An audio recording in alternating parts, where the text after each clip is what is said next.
Bismillahirrahmanirrahim. Assalamualaikum warahmatullahi wabarakatuh. Ketemu kembali sekarang di video yang sedikit berbeda ya. Sekarang saya juga akan berbagi sharing dokumentasi sebenarnya mengenai PLTS ya, pembangkit listrik tenaga surya. Ya, jadi di sini saya coba ngambil judul sistem hibrid ya. Jadi sistemnya sistem hibrid. Nah, ini dokumentasi saya buat tanggal 20 Oktober 2020 ya, dengan nama saya. Nah, ini hanya sekedar hobi saja. Jadi selama ini saya coba memasang pembangkit listrik tenaga surya di rumah dengan sistem off grid ya. Jadi sistem off grid. Jadi konfigurasinya masih sangat sederhana. Jadi ada PV atau panel surya 2 kali 115 WP ya. 115 WP di sini saya pasang di atas dapur. Kemudian menggunakan sistem off grid ya, pakai baterai.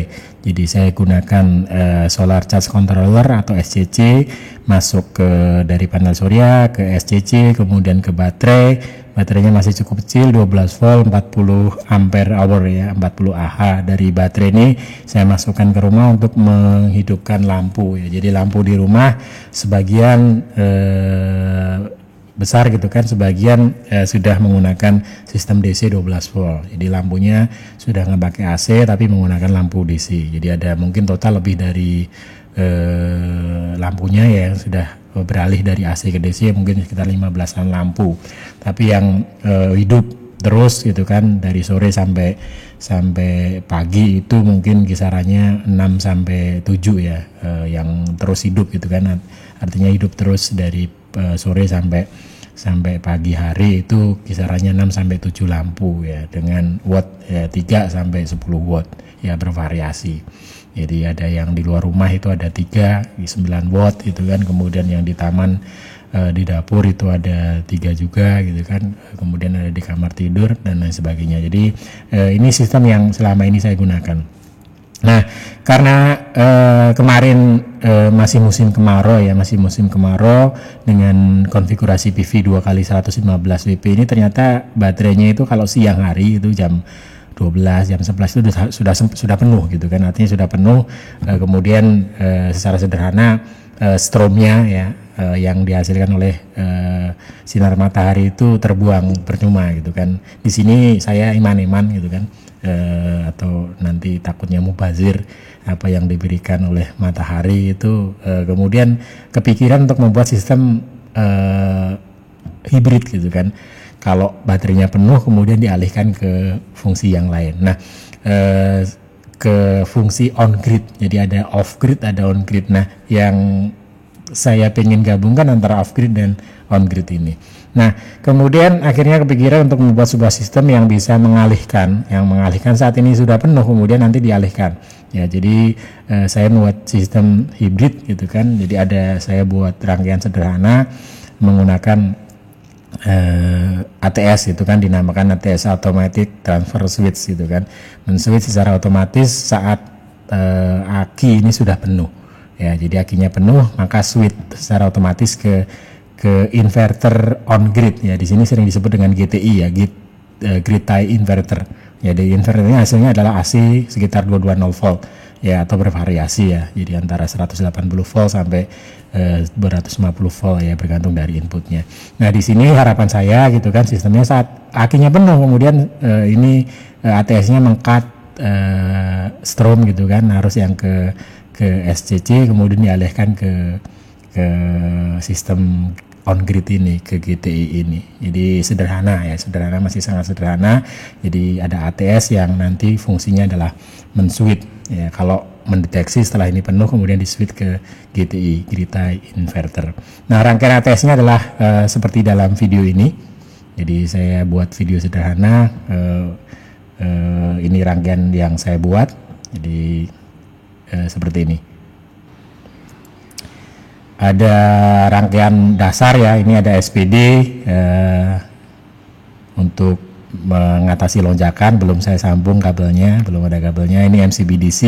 Nah, ini ada SSR ya, Solid State Relay, yang fungsi nanti memindahkan arus yang dari panel surya. Nah, ini ada relay 1 channel ya, kemudian ini ada LVD ya. Nah, ini adalah SCC, Solar Charge Controllernya Jadi ada rangkaian dasarnya, ada tadi ada solid state relay, ya ada SSR, ya ini nyala merah yang sebelah kanan ini masih ke aki, ya dia masih ke aki, jadi dia ke aki, ya, belum pindah karena akinya belum penuh, jadi dia masih 13 volt ya. Nanti kalau sudah penuh dia akan switch ke SSR satunya.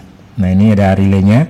Ya, kemudian ini LVD-nya yang mendeteksi. Jadi LVD fungsinya untuk melakukan deteksi terhadap akinya. Jadi kalau akinya sudah melewati batas tertentu, maka LVD-nya akan hidup gitu kan. Ya, kemudian menghidupkan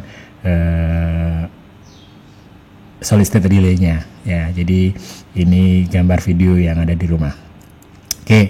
Nah, ini video satunya saat akinya sudah terdeteksi penuh, ya akinya terdeteksi penuh, maka dia pindah ke sini ke SSR satunya, ya jadi SSR satunya, kemudian di sini ke SSC-nya otomatis putus ya, jadi nggak ke sini lagi ya, di sini nggak kelihatan kalau ada PV-nya yang mensuplai.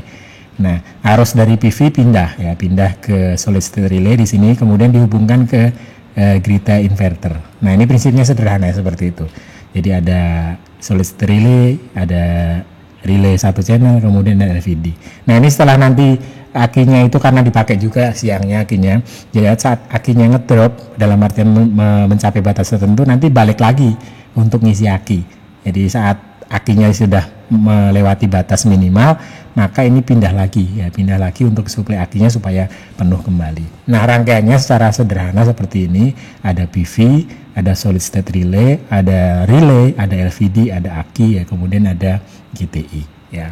Jadi ini yang rangkaian ATS-nya, ada SSR ya. Kenapa pakai SSR nggak relay saja? Karena input dari PV itu ada yang menyebut sudah HVDC ya, jadi high voltage DC karena lebih dari 30 volt.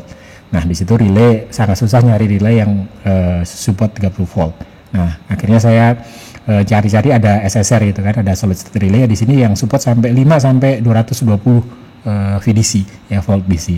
Jadi cukup mumpuni untuk ngubah-ngubah untuk menerima arus PV yang lumayan besar ya, sampai kalau di konfigurasi saya itu kadang-kadang lebih dari 30 ya, 34 ya kalau nggak salah 35 volt DC yang nanti bisa mensuplai ini, karena kebutuhan dari GTI itu ada macam-macam ya. Kebetulan saya punyanya itu yang bisa jalan setelah lebih dari 28